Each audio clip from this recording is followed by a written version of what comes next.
नमस्कार. आपल्या सगळ्यांचे सोशल महाराष्ट्र न्यूज चॅनलमध्ये हार्दिक स्वागत. चला वळूया तर एका नवीन बातमीकडे. आजची बातमी.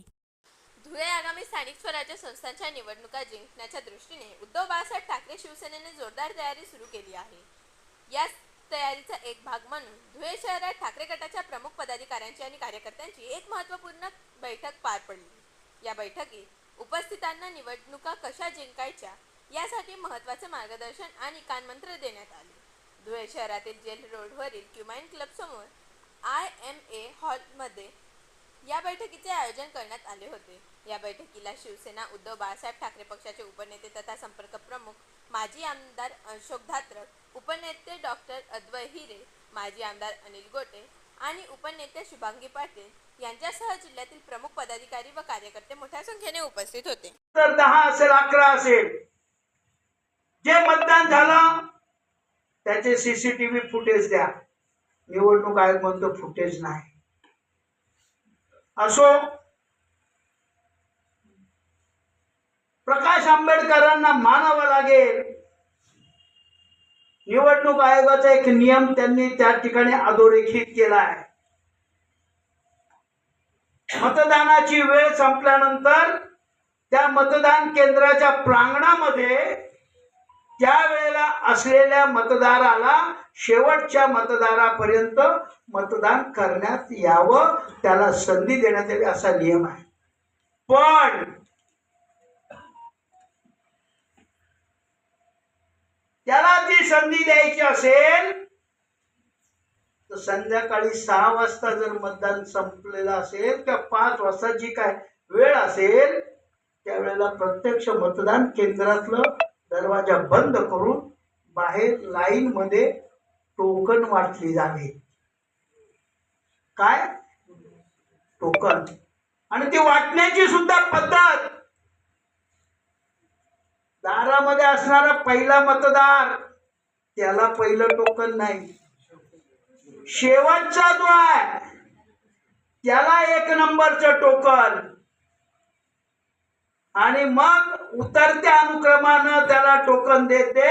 शेवटचं टोकन दारात असलेल्या पहिल्या मतदाराला. असं टोकन वाटप झालंय का? निवडणूक आयोगाने सांगितलं झालेलं नाही. बाळासाहेबांनी तिथे मागणी केली, मग ही निवडणूक प्रक्रियाच बेकायदेशीर रद्द करा. ह्या सगळ्या गोष्टी आहेत मित्रांनो, ह्या तुम्हाला आणि मला. कारण आम्ही आमच्या त्या 41 खासदारांच्या त्या वेळामध्ये आम्ही मशगूल होतो. 4000 मतांनी शोभाताई निवडून आल्या. आता विजय आमचाच. मी पण गणित मांडित होतो तुमच्यासारखा. 25 ते 30 हजार आमच्या शिवसेनेची मतं, 30 ते 35 हजार अण्णांची स्वतःची वैयक्तिक मतं, 60-65 हजार अधिक अल्पसंख्याकांमध्ये उद्धव साहेबांबद्दलचा असणारा विश्वास, असं मिळून 70, 75, 80 हजारापर्यंत बेरीज लिहिली होती. त्याच्यामुळं प्रत्यक्ष निवडणुकीच्या दिवशी जी रणनीती आम्ही करायला पाहिजे होती ती दुर्दैवाने आमच्या हातून घडली नाही. हे मी पहिल्यांदा, माझी चूक मी पहिल्यांदा मान्य करतो, नंतर तुम्हाला दोष देतो. प्रचंड ट्रॅफिक जॅम आहे आणि त्यामुळे 4.5 तास प्रवास करून मी तुमच्यापर्यंत आलो. मी खरं तर साहेबांना सांगितलं होतं की बैठक आपण करून घ्यावी. मी आज येत नाही, पुढच्या बैठकीला येईल, कारण या बैठका आता होत राहणार.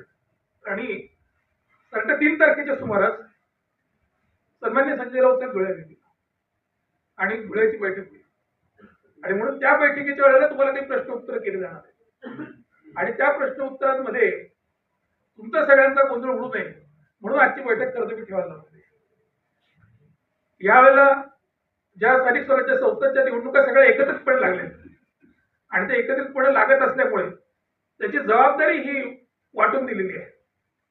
आणि म्हणून माझ्याकडे मालेगाव महानगरपालिका आणि धुळे महानगरपालिका यांची जबाबदारी देण्यात आली आहे. तसंच नाशिक जिल्हा परिषद आणि धुळे जिल्हा परिषद सुद्धा माझ्याकडे येणार आहे. त्यामुळे त्या अनुषंगानं आपल्याला सगळ्यांना नियोजन केलं पाहिजे. सगळ्यात पहिल्यांदा अतुल भाऊ माझी तुम्हाला विनंती आहे की सातत्यानं पक्षाचे लोक एकत्र आल्याशिवाय सक्रिय होत नाही आणि म्हणून पक्ष स्तरावर असा निर्णय झालेला आहे की दर मंगळवारी राज्यातल्या सगळ्या नेत्यांची बैठक होते आणि दर महिन्याच्या पहिल्या मंगळवारी राज्यातल्या सगळ्या उपनेत्यांची बैठक होते आणि त्याच भूमिकेत धुळे जिल्ह्याची बैठक सुद्धा दर महिन्याला झालीच पाहिजे. पण त्यासाठी धत्राक साहेब असले पाहिजे किंवा ताई असल्या पाहिजे असं गरजेचं नाही. जिल्हा प्रमुख म्हणून तुम्हाला या सगळ्यांची समन्वय ठेवता आला पाहिजे आणि जे तालुका प्रमुख असतील त्यांनी तालुका स्तरावर सुद्धा किमान आठवड्यातनं एकदा सगळ्यांना एकत्र बोलवून आणि त्या ठिकाणची जी व्यूहरचना आहे ती आखली पाहिजे. सन्मान्य राऊत साहेब ज्या दिवशी येणार आहेत त्या दिवशी साधे प्रश्न आहेत. पहिल्यांदा निवडणूक आपल्याला समजून घ्यायची आहे.